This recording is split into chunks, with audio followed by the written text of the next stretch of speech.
All right, we're going to go ahead and get started here. Thank you for joining me today. My name is Matthew Willems, and I'm a digital coach helping mostly elementary schools. We're talking today about rigor and student products. I'm hoping that you will all participate because you're the experts in the field about having to work with adding rigor and identifying rigor in your classrooms. I have a lot of intellectual things that I have about thinking about rigor. And it's funny for me that the more I delved into it, the more I realized that there's actually some controversy around rigor, but it's a big focus in DPS. So we'll go ahead and get started and see where we end up.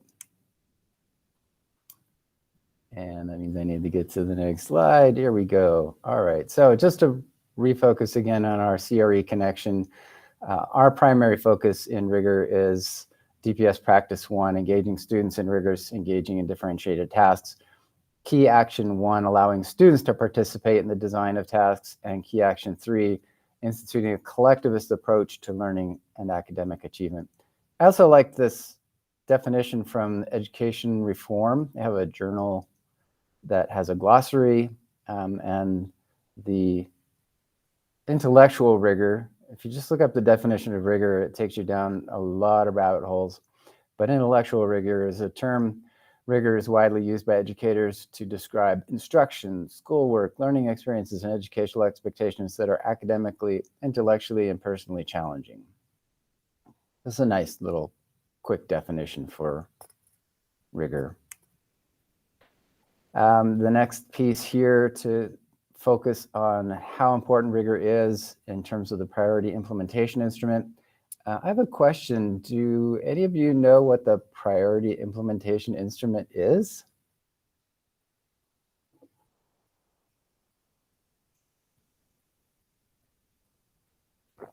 Okay, well, I didn't think anybody would know because it's a district level thing. This is an instrument that's used to help guide the Wednesday morning walkthroughs that schools have been doing at their collaborative level. So this just helps them focus on what they're trying to look for when they're in the schools. And mostly for us in this context is shouldering the cognitive list on the part by the part of the students. And our next year priority school actions, rigor isn't going away. It actually jumps right over here on the third column to engagement with grade level tasks, texts and tasks, and is the first bullet of strengthening students shouldering the cognitive lift of grade level tests and tasks. Doesn't use the word rigor there, but that's what it is above that. And that's next year's priority actions. You may or may not know, but the LEAP framework mentions rigor on 10 different pages. So it's strewn throughout the entire framework. But most of the references to rigor are just make sure you're doing rigorous tasks. These specific instances are those places within the framework that the district uses to actually define what that rigorous task might mean. And they show up twice in I2, one providing rigorous tasks that require critical thinking with appropriate digital and other supports to ensure students' success. And also teacher behaviors effective 5 through 6. Tasks are appropriately rigorous, increasingly complex, challenging, and or stimulating. It appears also in I4, where we have frequent opportunities within the content for students to use academic and rigorous language, authentic ways through listening, speaking, reading, and writing. So it covers all of our modalities, all of our different domains. And LE1 consistently facilitates, this is the teacher's role, consistently facilitates students' equitable access to rigorous content, participation in peer interaction, and teacher attention to language of instruction. It also appears in the footnote that rigorous tasks require considerable cognitive effort and involve productive struggle for students as they solve problems and transfer their prior understanding to new situations.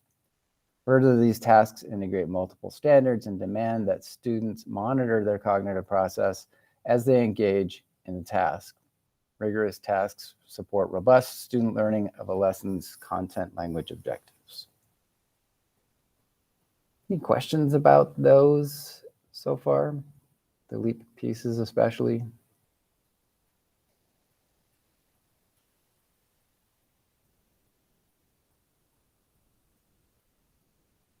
Definitely want to give people some time and space to speak up if they would like to.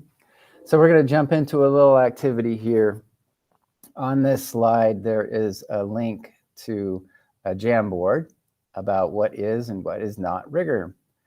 For example, rigor is not more work. It's not the teacher carrying the cognitive load. It's not giving above grade level work. It's not too much or not enough scaffolding. It's not unproductive struggle. It's not just hard, but it is students carrying the cognitive load. It is challenging students' thinking. It is cultivating complex cognitive processes. It is depth, not difficulty. And for a counter experience, I ran into this interesting TED Talk about vigor rather than rigor. But we're going to jump over to the Jamboard, and I'd like you to add, I'm going to go ahead and put it in the chat so you've got a direct link to it here. Here we go. It's got two sides. You can use either the sticky note or the text box, or if you're really creative, you could even add images. Let's see what you have for what rigor is not and what rigor is.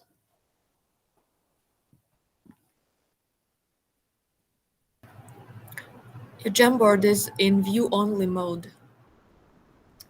Let me change the settings on that. It's, sorry, it's available for anybody who's should be inside DPS. And it lists it as just a viewer. Let me change that to editor. If you refresh now, everybody should be able to edit that.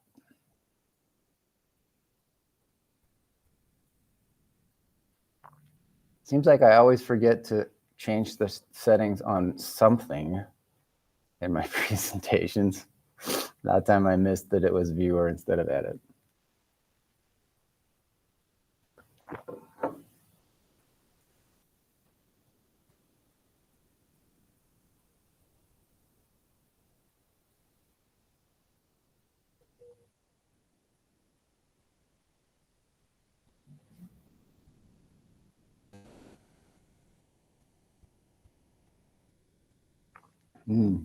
Wow. Jessica, I'm curious about what criticality means for you. I'm thinking of it in terms of Dr. Gholdy Muhammad's work. So being able to think critically about the world, our lives. And I would say it's more than just critical thinking, right? Like that buzz term that we use. Mm-hmm. It's more like looking at the injustice in the world and looking at the systems that we're in through the lens of criticality. Thank you. I'm looking at lots of what rigor is not. Sarcasm, that takes care of the entire middle school system, I think, doesn't it? Sarcasm seems to be a very middle school experience. Piling on more work. Yeah, just to fill in time in the class. That's definitely a not rigor. Not the volume. Yeah. Explaining how before students try. Interesting. I guess that that explaining how would be one of those conversation killers where students have been told what it is. They don't get to discover it at all. Yeah.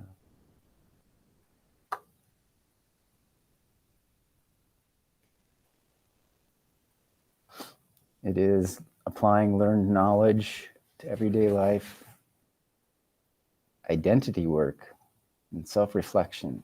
Well, those go together pretty well too. The thinking, not the doing.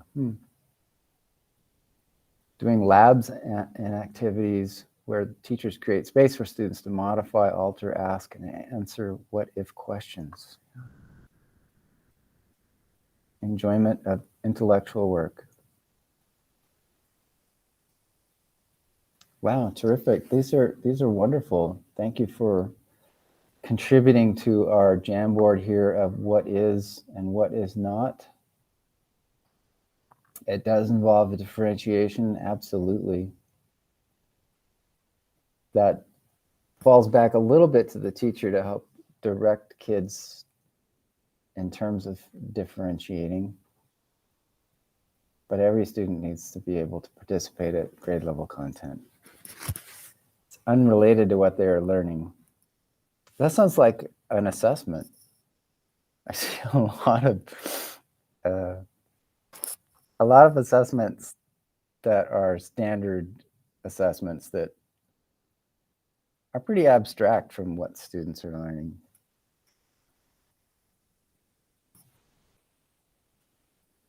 Creating lessons that push students to thinking deeply on a topic.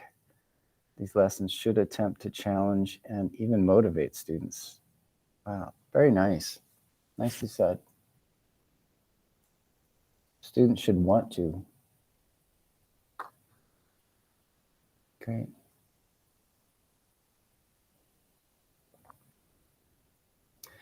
Thank you for sharing. That was terrific. I hope everybody got a chance to express something there. At this point in time, I do want to let people know that there is a differentiation model here where if you want to work independently, you can certainly go through the resources on your own. There are videos and articles that you should read. Particularly, we want to be paying attention to the Hess Rigor Matrix, and that those resources can help you in designing a choice board, if that's something you want to do for giving your students their own choices about what they're going to be doing, or a rubric that aligns to an upcoming lesson. We want to make sure that your expectations and learning outcomes grading are tied to rigor through use of the academic rigor rubric, which is part of the Hess Rigor Matrix. So if you'd like to jump out and turn off your camera or just close this tab, you'll want to keep that link to the main room and return to there at 9:20. That will give you an opportunity to participate in our wrap up. If you're going to be doing that, now is a time to go ahead and jump out and work on this on your own. If you want to follow along, we'll be brainstorming around upcoming tasks. We've got open Q&A and a few strategies that you might want to think about in terms of participating in rigor in your classroom. All right, so I'm going to go ahead and move to the next slide. And what I'd like to hear first, if you don't mind just jumping on to with your microphone, opening that up, answering this question of what struggles do you have of implementing rigor in your own classroom?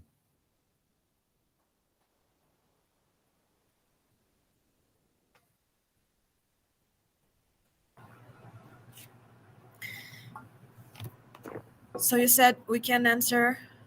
Yes. I'm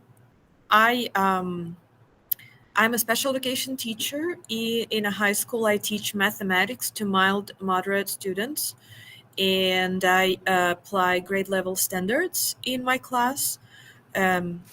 So I use the grade level curriculum. So I struggle with rigor a lot because my population requires so much differentiation. What is appropriate level of instructions for one student can be completely too much for another, and it's fair almost for every situation. So rigor is a real struggle for me. Um, so yeah, that's why I chose this class, because I really need to understand how to implement it to a group of students of like 15, 18 students that have multiple different levels, and you really cannot organize them in one group. They are so different. That is an amazing challenge, and I congratulate you for taking on that challenge. You really are defining an individualized instruction classroom. Right? You've really got 15 to 18 individual students, all needing their own specific supports. Some of those I think you're bound to by their IEPs. You've got some constraints, at least in those areas, but it really is a difficult path to take, to know all of the things that you might need your students to be able to do.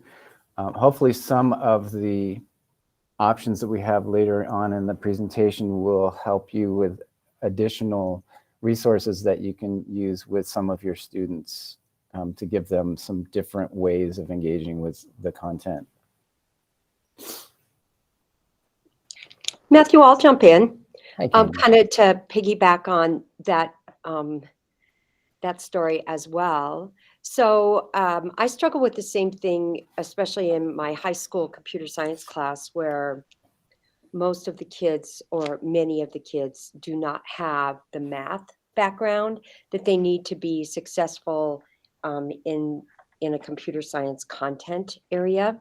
And it's not,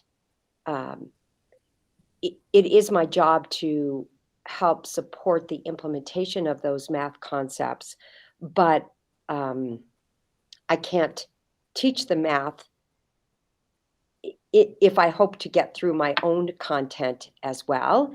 And in addition, because we're a smaller school, our elective classes are not differentiated by grade level. So I have 9th, 10th, 11th, and 12th graders in that class.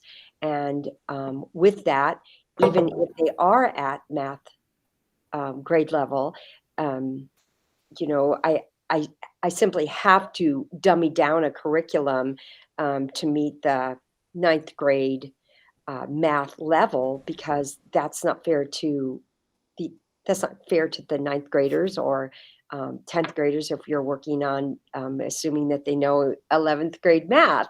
So so that becomes a real struggle with rigor. For example, in just defining a concept like arrays that kids should know by 10th grade math. If they're not at 10th grade math level and they're in 10th, 11th, or 12th grade, then they have that deficiency. But they also need to have applied the use of arrays in a math class in order to have a fairly good conceptual understanding in trying to put it into Python or something. So so I struggle too with rigor, knowing that sometimes I'm doing things that will be rigorous for some of the kids, but other kids are like, that requires me then to create yet another curriculum to challenge those kids. And differentiation is one thing, but defining a whole nother curriculum is not something that I think is reasonable to ask of a teacher. That's a very complex issue. And I think that much of the failure that we experience in our classrooms is a sign of students as dependent learners rather than independent learners, that we just haven't given them the opportunity to actually learn something. We've given them things and we hope that they somehow through osmosis, it actually becomes a part of who they are. But for the most part, just giving them the content is not giving them the opportunity to actually learn the content. Yeah. And then when you ask them to do something that requires previous content, they're even farther behind and probably feel terrible about it as well. Yes, I agree with you, Matthew, because what I do is when I start every new topic, I have to review all the prerequisites with the students. I know many teachers do it, but for me, it's like survival thing. I just have to do it to give them the tools, at least to be able to deal with the new stuff I teach. And that what frustrates me also, because it takes additional time. So our pacing is so slow. And then when students come to Candace, who spoke just, they really don't have those skills. And what is worse, many of them have skills, let's be honest, but they don't have ability to generalize their mathematics over their everyday life or other classes. That's another thing that I think is a problem, that generalization. I think it's the highest level of understanding, when you can take your knowledge and be flexible, modifying them and applying them in every situation when you need them. So it's yeah. Thank you for reminding us of two things. One, that our curriculum is oftentimes impossibly wide and neglectfully deep. But also, thank you for the reminder that we should be focused on their assets that they do bring to the school, to the content and to their learning, because they do have some skills. We need to make sure that we're leaning on those as much as we can. So thank you for that reminder. Would anybody else like to speak to the difficulties of implementing rigor in your classroom? Sure. Yeah, I appreciate, what the two educators were saying before, Kate and I don't know who the other, Jessica maybe. So I teach AVID, and what I find is the students, especially our newcomers, they are wonderful, wonderful students, but they have trouble being advocates for themselves and proactive to seek assistance in many cases. And it may be for many reasons. I mean, heck, I was the shyest kid in school when I was in middle school and high school. But having them understand that, we're all there to help them as teachers, and they should be willing to walk into our door at any time. And I find a lot of my students also, they're working. They're working outside of school, so it's hard for them to find time. They travel, many miles, maybe taking RTD to get to school. So trying to encourage them that whatever the situation is in their classroom, to try and seek help, maybe at lunch, maybe stay in for lunch and eat in our cafeteria and go see your teacher, or see during their planning times after after the last class period. Trying to convince them that that's a good thing and the teachers are not working against them. Because I feel like they sometimes think, oh, the teacher's not helping me in this situation.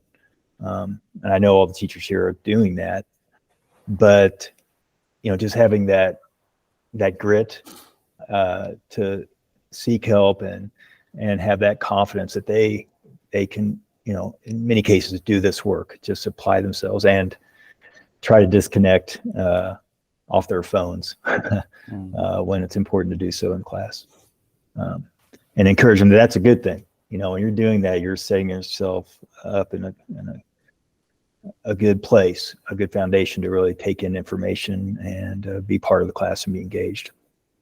So we try and teach that in Avid, and it's been very good. I have freshmen, and we've seen some kids turn around their grades in their classes and starting to accept that, hey, this is on them just as much as it is the teachers, and it's been very good.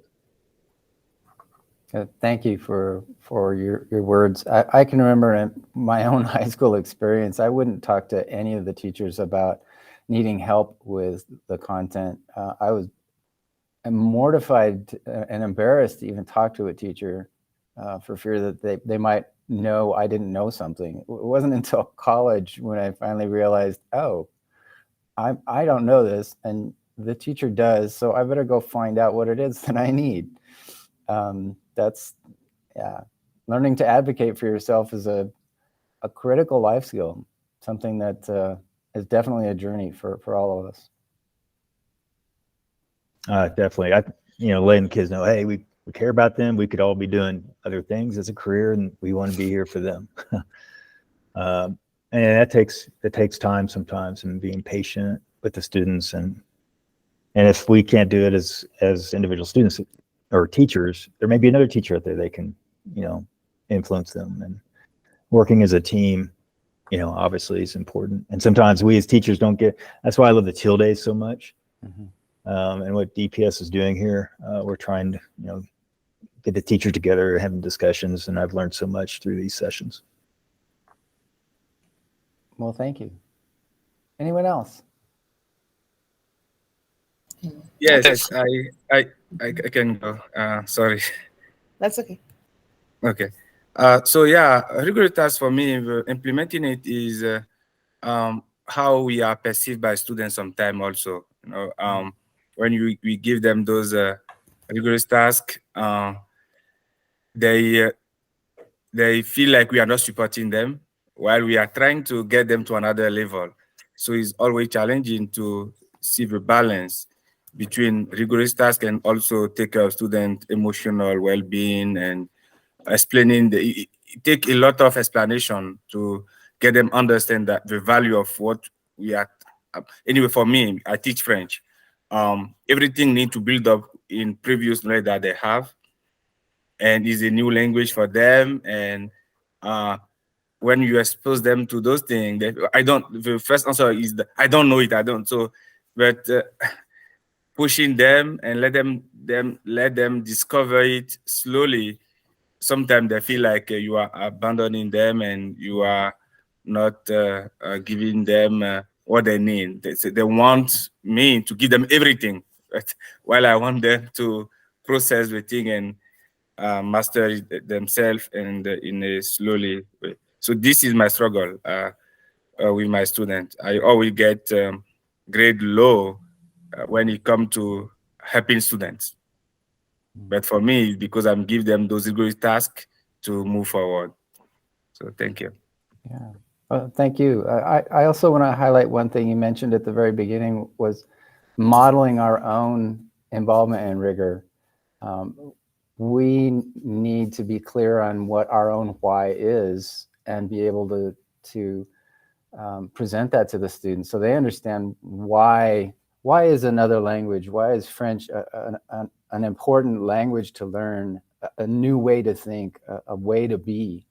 But that why needs to be modeled in our own instruction and make sure the students know that we're involved in that rigor as well. Yeah. Gia, I think you had something you wanted to say. Yeah, I was gonna just share. I guess it's different. I teach third grade math and science, but I focus on the math. For me, I find, rigor is subjective because it depends on the student. And so in a third grade math class, there are students who struggle mathematically, but like right now we're working on, it's areas and perimeters. So that's new. So your number sense, whether it's not fluent or not, if you are, like I can see students who are on an IEP for learning some sort of learning disability, but they're still able to conceptualize like what I want them to do. I recently had an activity and I had the students on the floor with their whiteboards, and I would say, okay, I want 3 different rectangles with the perimeter of 20. Go. And so even, you don't have to be your numbers, you might not be able to fluently add and subtract and multiply, but you can sit there and work through trying to figure out a rectangle where all 4 sides are going to add up to 20. And so I get to see students who might struggle in other areas, but I see them shine in what I'm asking them to do. And so rigor for me is just given them the space to think through a problem. And in 3rd grade, I can see that. In other ways, I can also see it as because their abilities and their skills are so wide. And then I also teach at a school that's it's in an affluent neighborhood, and so I have a lot of students. I have quite a few of my students who are identified as gifted. Some are twice exceptional on both ends of the spectrum, and so I have to work in small groups. Like I can't not work in small groups. And so in 3rd grade, it's much easier to do that than in high school, it seems like, for you guys. So there's like, I just no way I can come in and teach a whole group lesson all the time and think it's going to work. So I think I've found a way to just give students the rigor that's right for them in small groups. And it seems like it's just much easier for me to do that in 3rd grade. Yeah, I've got a really nice example of a classroom that might be a great model for you to take a look at a little bit later in the presentation. I'm not going to play the video that you see right now. Basically, this is 2 teachers who are talking about a choice opportunity for students. They're given 4 passages, like 4 3x5 cards with content on them, and it's up to the students to decide what order these need to be arranged in and justify why they're doing that. And the thinking is that the students will become more involved with what's not the right answer, but how do you think about putting together your answer?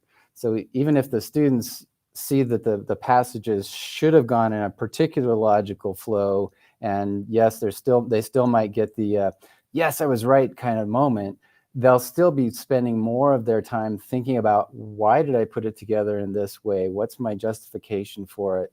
So it's less of the, did I get it right? But what am I thinking? How am I thinking about it? So I'm going to go ahead and move on to the next slide. I'm going to skip the video. Real quickly, there are a few things to think about when you're designing a rigorous lesson. One is you can collaboratively create rubrics with students. That I don't see that happening a lot or even at all in schools, partly because those rubrics are given to us and they're not developed as part of the learning itself. That's one of those things where we've given them the what without considering for them the why. Students explaining the why is the opportunity of giving them taking that information that they're processing in their brain and putting it out for the world to see. That's when the student starts to actually understand what it is they're trying to engage with. Thinking about your own process of why you're asking students to do this, elevating your own why in your classroom, and rooting the lessons that you have in students understanding their why. That pushes students beyond what they're normally asked to do. Ways to incorporate rubrics. Rigor. We're gonna take a little bit of a look at rubrics, and the concept that I like to use is student as teacher. And real quickly, would anybody like to share a little bit about how rigor works in your classroom, or how do you know when rigor is actually happening? Any examples people would like to share?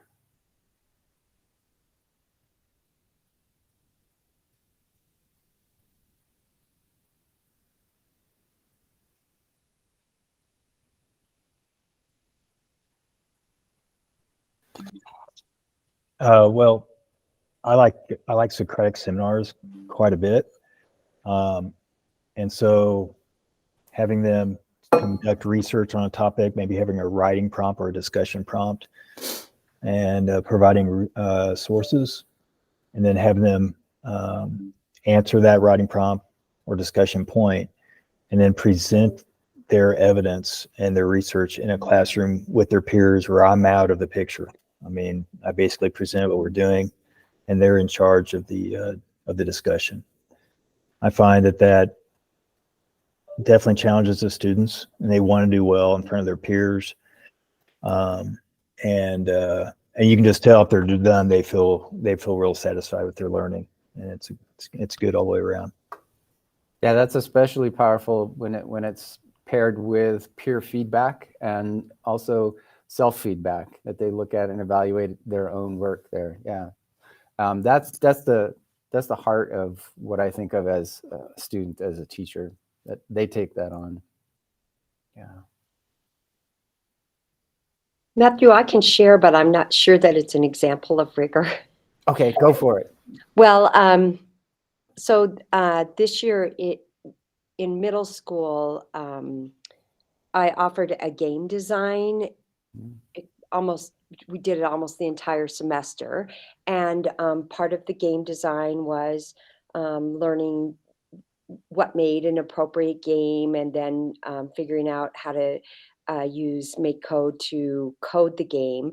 And then I purchased some little mini, they're like Game Boys almost, but they're smaller and far less expensive, that the kids can actually transfer their game onto, and they're mobile, so that they can evaluate the games by sharing the game, not the coding part of it, but the actual authentic playing of the game. Did it meet the certain criteria that we had set as to what made a good game? And so there was, I'm sort of like Kurt. I was out of it. Like, first you have to design your own game, and here are the minimum qualifications that you need, and then from there on, you're on your own. And when you're done with the game, you exchange your little gaming platforms and do a peer evaluation. And I mean, I'm so old that for me, this is part of what I saw in the rigor part was the joy that the kids had.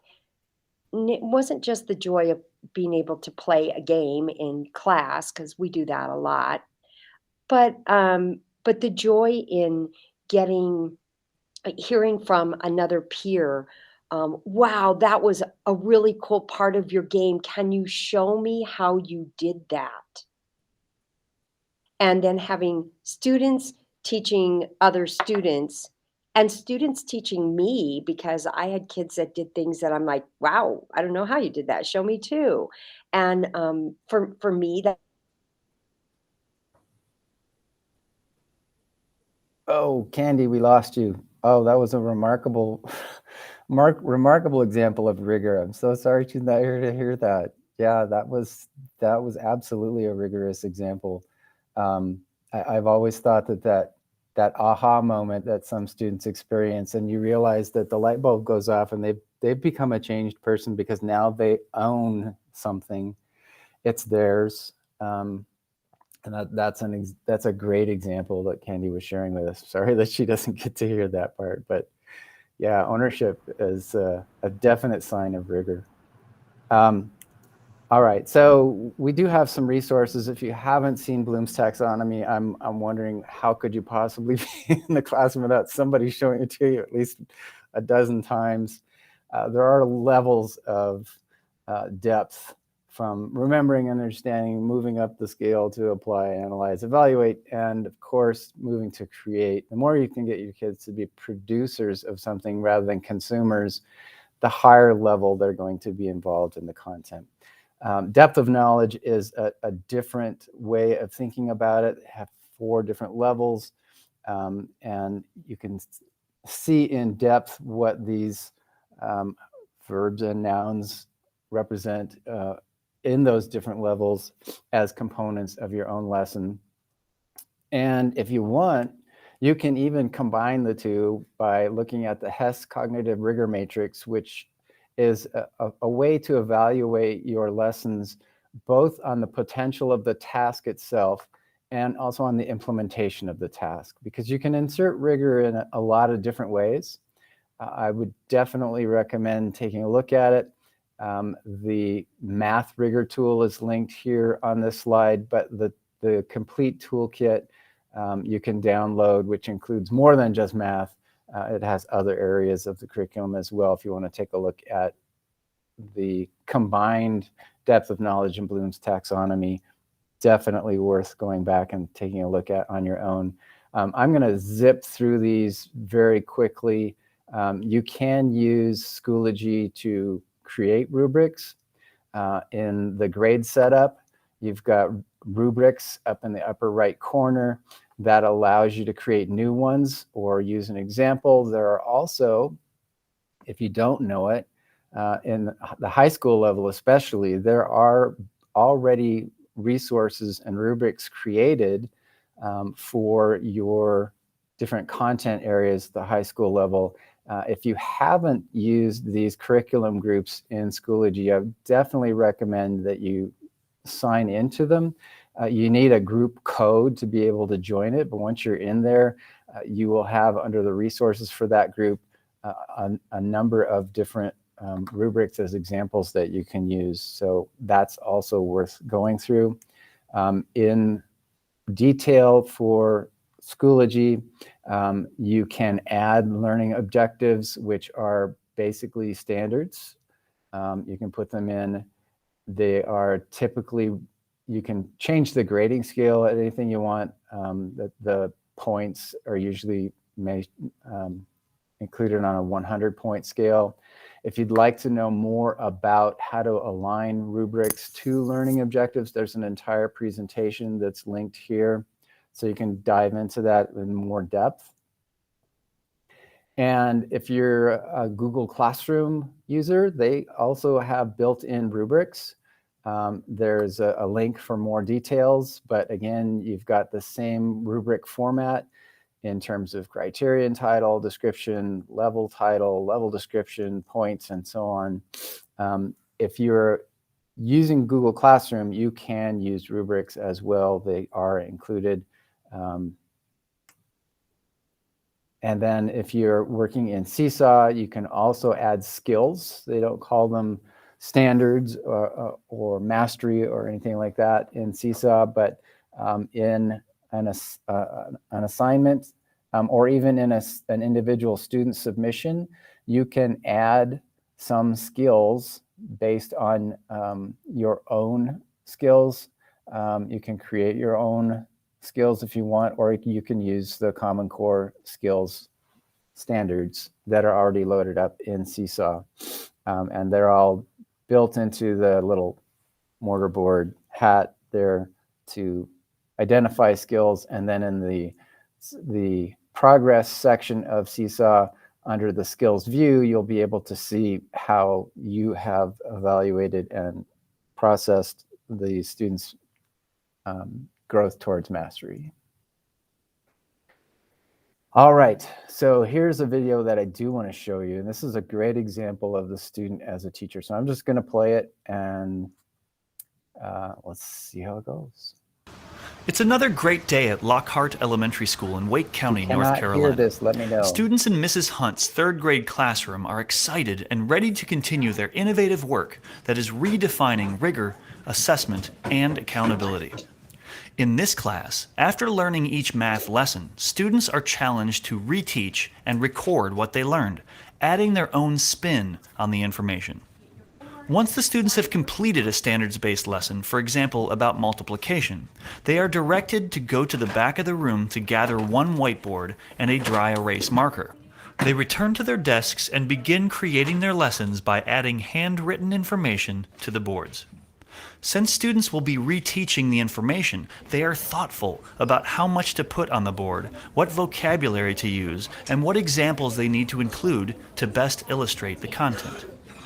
While the students are working, the teacher sets up a tripod and whiteboard stand in the hallway, right outside the door, and simply uses her cell phone to record these one-take lecture videos.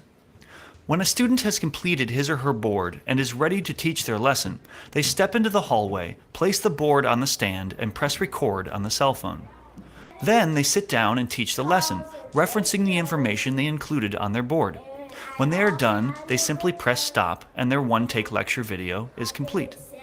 The next student sets up and prepares to teach their version of the lesson, and this process continues until all the students have had a chance to record. Then, the teacher takes the cell phone and plugs it into the computer so the videos can be reviewed and uploaded to a playlist. Mrs. Hunt pulls up a few examples that are reviewed by the whole class, and then explains to the students how she wants them to use a rubric to independently evaluate their work and the work of their peers. The students are assigned to watch a few videos, including their own. The rubric requires that they look closely at what is good about the lesson, but also how each could be improved. They look for content-related issues such as correct use of vocabulary and use of appropriate examples. In addition, they are required to evaluate how well the information is communicated, looking for quality of the speaking voice and overall confidence in the presentation. Think about parent conferencing. How powerful is it to actually have the students' work to be able to pull up and show the parents what the child has mastered, what they're proficient at, or what they need help with, and how they can help them at home. I absolutely love watching my child the math videos because she understands them, and when she's at home, she's actually teaching me. Teaching is the most rigorous form of learning, and in Mrs. Hunt's classroom at Lockhart Elementary, the students are also the teachers. I think it's good for teachers to use this strategy because it's a creative way for children to show what they know. This transparent classroom provides us a glimpse into the future of teaching and learning. When I make these videos, I can see what my problems are and what I need to do to fix them. It's another great day at Lockhart. Okay, so that is I think a great example of what can be done. Yes, the technology that's mentioned in there is a little outdated. Students now can do all of those pieces with their own Chromebooks. They don't need to put it on one device and then upload it to another device. That's much more simplified. But that process could easily be done for any content at any time. I don't know that I would do it every time because you have to mix it up, right? Kids can't always just be looking at the same thing all the time. But anyway, I hope that, go ahead. Sorry, I'll add to that. It's quite elaborate, but I do morning warm-ups. And we platoons, I teach two different classes, but the warm-up lasts not even up to 10 minutes, but it's something similar to that. So there are 4 problems that the students do when they come in. They just grab it and work on their problems. And then the way we share the problems are through math talks. So I let them, sometimes I might use a stick to choose a student, and other times I'll just let them volunteer. And we've done it enough times now that I don't even, for that 10 minutes when first class starts, I don't say anything. The students are truly coming up to the board, picking one problem, and I have it on the screen, a doc cam, and they explain their strategies, and then hands shoot up. And so the students know what questions to ask. It has to be, they have to respectfully ask clarifying questions. If they found a mistake on a classmate's work, they can't say, oh, that's not the answer I got. They have to ask guiding questions. And so as they're asking each other guiding questions, you see that the presenter can actually, and if they don't know the answer, they might actually ask their classmates back, well, I can't find my mistake. How did you do it? So just that conversation that they're having within that first 10 minutes of class, I see it being just as powerful as the video, because then the students get to see different strategies, that their way is not the only way. And then they've done it so much that it's kind of like a Socratic seminar because they are the ones talking to each other. That's awesome. I can imagine the kids are kind of lining up to say, I want to be the one that gets a chance to do that. Yeah, that's when I use the stick. That's really nice. Yeah. Wow. That's really cool. Thank you. It's another. All right. Here's some other examples of how you might be able to incorporate some of that. If you are using a flipped classroom model where the students are engaging in the content instead of homework, they're engaging the content at home and then they come into the classroom to do the work. The way to bring that up a level in terms of rigor is the students are the ones that generate the content, not the teacher. Another example would be reading buddies. That often happens I see that a lot in elementary schools where a 5th grade team might work with a 2nd grade team and the 5th graders are reading to and with their 2nd graders. You could use Land School Air, and I'll explain that a little bit more down below, to have a student's screen from their Chromebook shared for the whole classroom. So the student becomes the teacher at that point to explain why they did what they did. There are also student-centered resources here. One of these is an Edutopia video and story. The other one is another article about student-created assessments. I think that that's a really powerful function too, is to have students create the assessments that other students have to do. Sorry, I'm getting a little click happy here. You can also use Google Forms for students to do that, to create a branching assessment or a choose your own adventure. That's where students would be able to provide a path for learning content, but not for you to give the content to the students, but for the students to create the content so that other students can go through and learn. An example might be that instead of having everybody write a hamburger summary of an animal that they've chosen, they actually create a branching form in Google Forms to learn about that animal. You can also do that with Google Slides by choosing the option to link to another slide. That's what the little video running on the side there shows you an example. You can link from one slide to any other slide.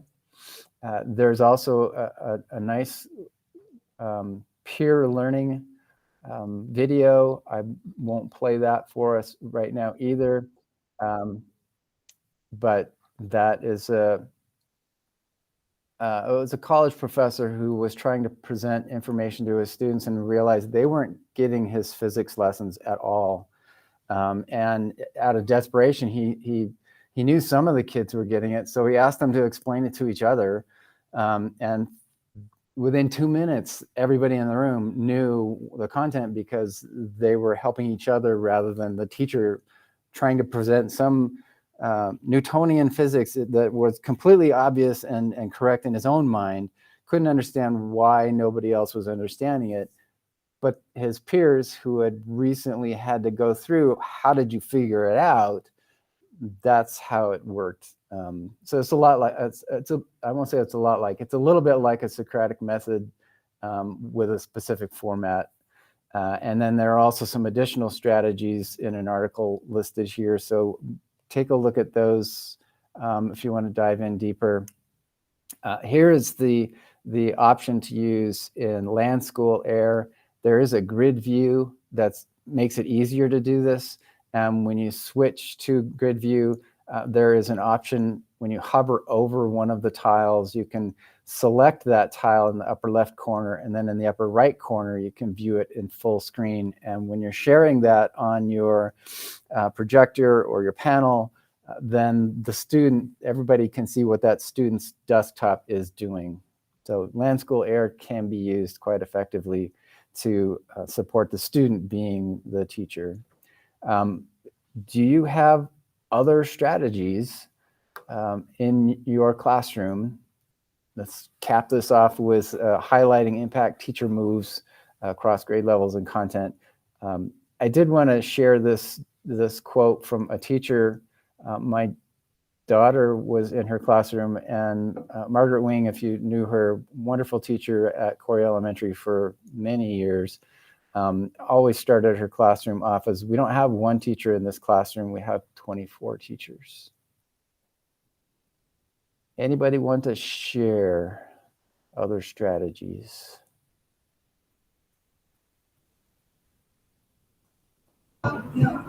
One of the ones that we use here back in North Carolina, I'm still in North Carolina, is a distributed summarizing idea where the students then do an activity or will share a piece of information and then become the experts for that piece, sharing it out to the class. And that's really cool because you get students who really take ownership of that section or that content or that paragraph that they're sharing the information for to their peers. And you're able to cover more content in a shorter time. And I love seeing, especially high school kids, discuss things with each other because sometimes they say it just slightly a different way from the way the teacher will say it, using language they understand that the teacher might not think of, and all of a sudden it clicks. And that's just really powerful to see when the teacher kind of then learns how to use that verbiage in future classes in the day. Yeah, I would call that a jigsaw activity. I've seen that in different ways. It is definitely helpful if you're running behind on something. Instead of doing 10 things, you ask small groups to do one thing, and they share with each other to create what needed to be done for all 10. That's a great strategy too. Anything else?